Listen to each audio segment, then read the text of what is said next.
আমার চ্যানেলে তোমাদের সকলকে স্বাগত। আজ আমরা ক্লাস 8-এর রায়োমার্টিন প্রশ্নবিচিত্রা থেকে ভূগোলের দ্বিতীয় পর্যায়ক্রমিক মূল্যায়নের চতুর্থ স্কুল সলভ করব।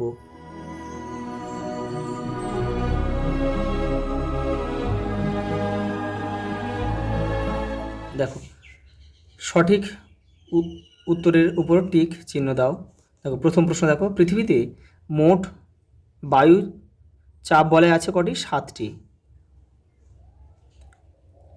সারা বছর ধরে নিয়মিতভাবে একই দিকে প্রবাহিত হয় কোন বায়ু? নিয়ত বায়ু। পরেরটা দেখো, পারানা ও প্যারাগুয়ে নদীর মিলিত প্রবাহের নাম হচ্ছে লা প্লাটা। পম্পাস অঞ্চলে স্থানীয় বায়ুর নাম হচ্ছে পম্পেরো। পরেরটা দেখো, পৃথিবীর দীর্ঘতম পর্বতমালার নাম হলো আন্দিজ পর্বতমালা। দক্ষিণ আমেরিকার পশ্চিম দিক জুড়ে কিন্তু এটা অবস্থান করছে। আর্জেন্টিনার রাজধানীর নাম কি? Buenos ears. এগুলো দেখো, অপশানগুলো দেখো, এটা দিল্লি, চেন্নাই, এগুলো সব ভারতের, এগুলো সব ভারতের শহর। দেখো, অপশান শুধু বাকি এটাই পড়েছে, বুয়েন্স এয়ার্স।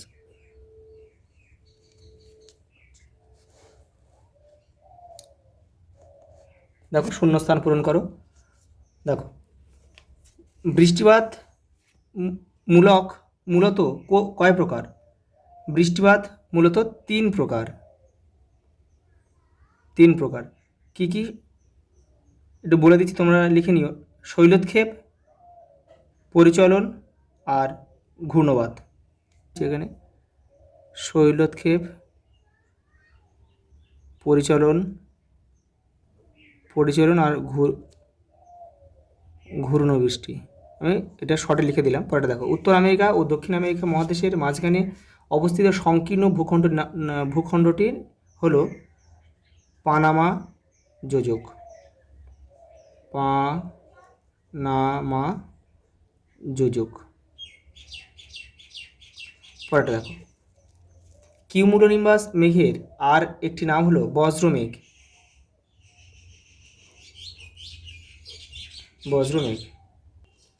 পরের প্রশ্ন দেখো, উত্তর আমেরিকা মহাদেশের দীর্ঘতম নদী কোনটি? Mississippi, Missouri. কর্ডিলেরা শব্দটির অর্থ হলো শৃঙ্খল। পরেরটা দেখো, পৃথিবীর বৃহত্তম স্বাদু জলের হ্রদ হলো সুপিরিয়র।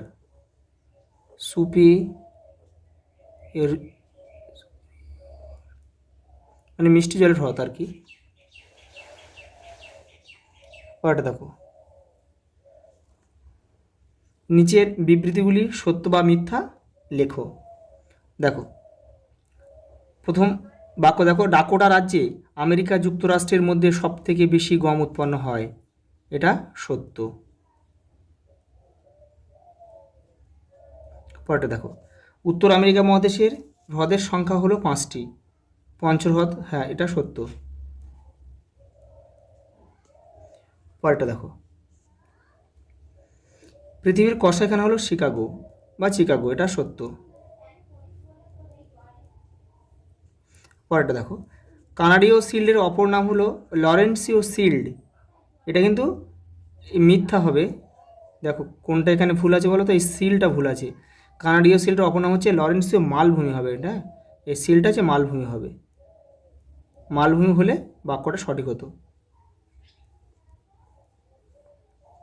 পরেরটা দেখো,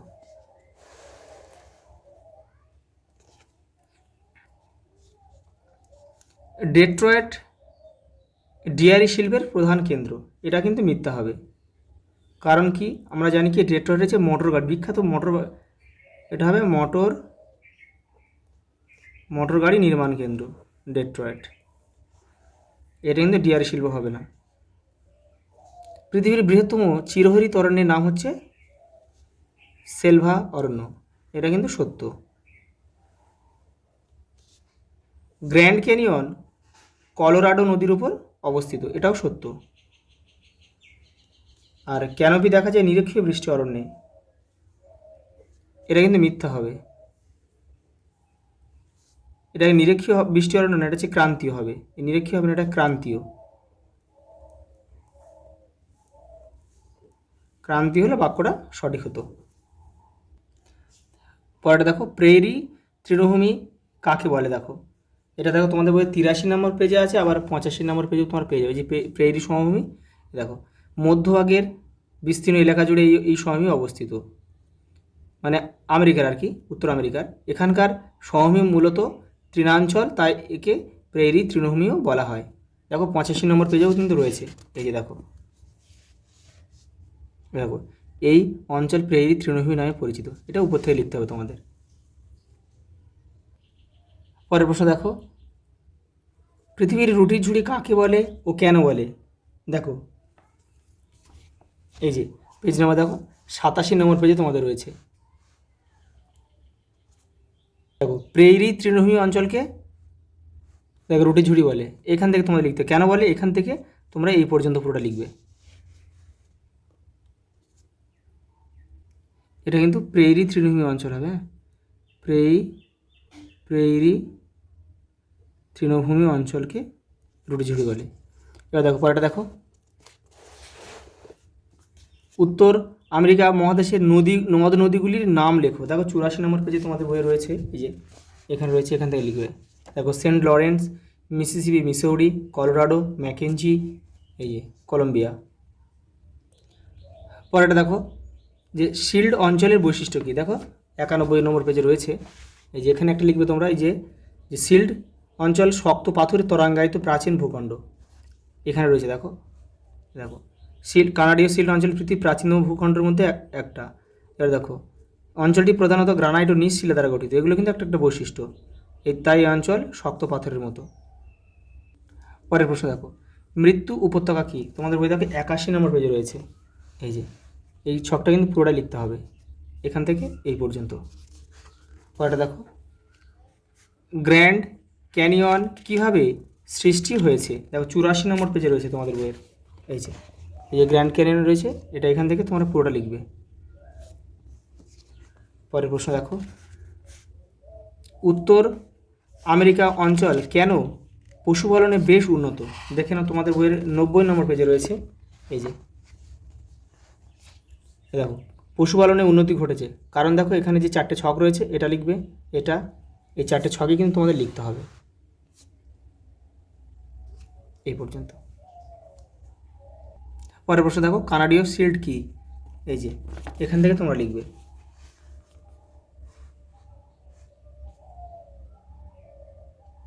এখান থেকে এই পর্যন্ত লিখবে। পরেরটা দেখো, মিসিসিপি মিসৌরি অববাহিকার সমভূমি সম্পর্কে লেখো। দেখো তোমাদের বই 83 নম্বর পেজে রয়েছে। দেখো এই যে দেখো মিসিসিপি মিসৌরি অববাহিকার সমভূমি, এখান থেকে এটা লিখবে। পরেরটা দেখো, উত্তর আমেরিকায় কেন পর্ণমোচী জাতীয় স্বাভাবিক উদ্ভিদের সৃষ্টি হয়েছে? 88 নম্বর পেজ দেখো। এই যে এখান থেকে তোমরা এটা পুরোটা লিখবে। দেখো ভূপ্রকৃতি অনুসারে উত্তর আমেরিকা মহাদেশকে কয়টি ভাগে ভাগ করা হয়েছে? 3টি ভাগে ভাগ করা হয়েছে। উত্তর আমেরিকার মধ্যভাগের সমভূমি অঞ্চল সম্পর্কে যা জানা লেখো। এই যে তোমাদের বইয়ের 81 নম্বর পেজে রয়েছে। দেখো এই মধ্যভাগের সমভূমি অঞ্চল, এখান থেকে এটা পুরোটা তোমাদের লিখতে হবে। এবারেও রয়েছে কিছুটা, এই যে এই পঞ্চহ্রদগুলোও কিন্তু এই মধ্যভাগে পড়বে। দেখো পরের প্রশ্ন, উত্তর আমেরিকা অঞ্চলের খনিজ সম্পদ সম্পর্কে যা জানা লেখো। দেখো 88 নম্বর পেজ দেখো, এই যে খনিজ সম্পদ শিল্প, এখান থেকে তোমরা লিখবে এই পর্যন্ত। পরেরটা দেখো, উত্তর আমেরিকার ভৌগোলিক অবস্থান সম্পর্কে লেখো। তোমাদের বইয়ে দেখো 79 নম্বর পেজে রয়েছে। এই যে উত্তর আমেরিকার এই যে অবস্থান লিখবে, আর সীমানাটা লিখবে পুরো এই পর্যন্ত লিখবে, কিন্তু এই পর্যন্ত এখান থেকে। আজ এই পর্যন্ত, দেখা হবে পরের ভিডিওতে।